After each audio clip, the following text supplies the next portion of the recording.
वर्ष 2024, स्थान बुंदेलखंड का बीहड़। सूर्य अस्त हो चुका था और चांदनी चुपचाप धरती पर उतर रही थी। एकांत जंगल के बीचों बीच ऊंचे पत्थरों और सूखे पेड़ों की ओट में खड़ी थी वह रत्नपुर की प्राचीन हवेली। गांव वाले उसे चंद्रवती की हवेली कहते थे, जहां न कोई जाता था न कोई लौटता। किंवदंती थी कि वहां किसी युग की एक शापित आत्मा अब भी भटकती है, राजकुमारी चंद्रवती की।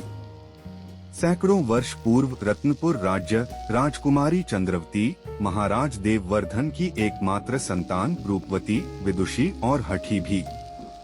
एक बार महल में आया एक वीर सैनिक सेनापति अर्जुन, युद्ध में कुशल, मन से सौम्य। दोनों की नजरें मिली और प्रेम अंकुरित हो गया। परंतु महाराज को यह सामान्य कुल का योद्धा स्वीकार्य नहीं था।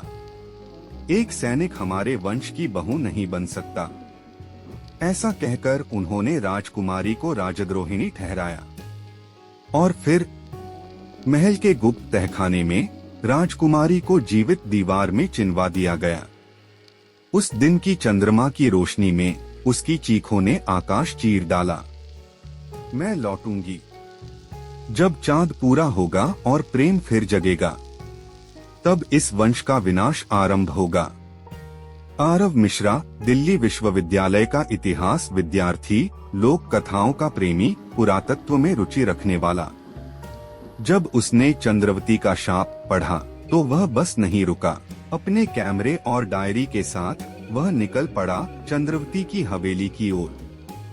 गांव वालों ने रोका, पूर्णिमा की रात मत जाना बेटा, वहां आवाजें बुलाती हैं और फिर कभी जाने नहीं देती। पर आरव मुस्कराया, भूतों से नहीं, इतिहास से डरना चाहिए क्या?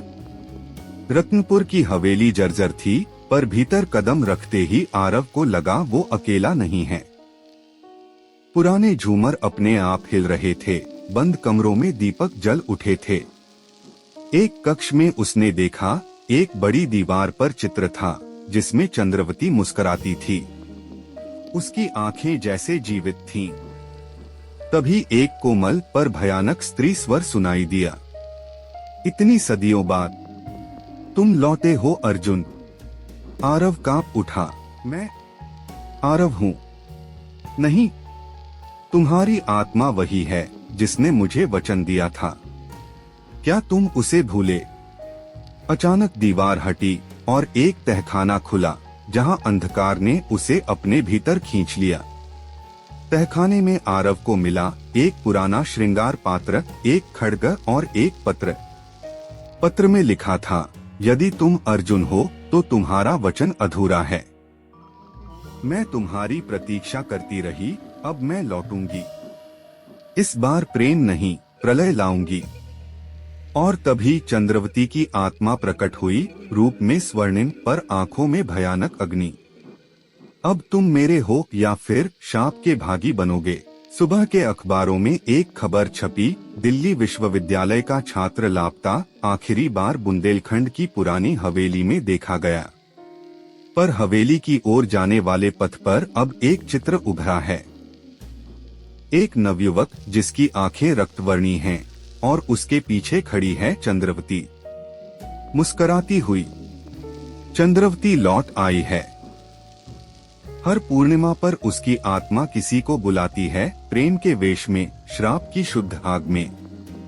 क्योंकि जब प्रेम को मिटा दिया जाए तो वह प्रेम नहीं रह जाता, वह बदला बन जाता है।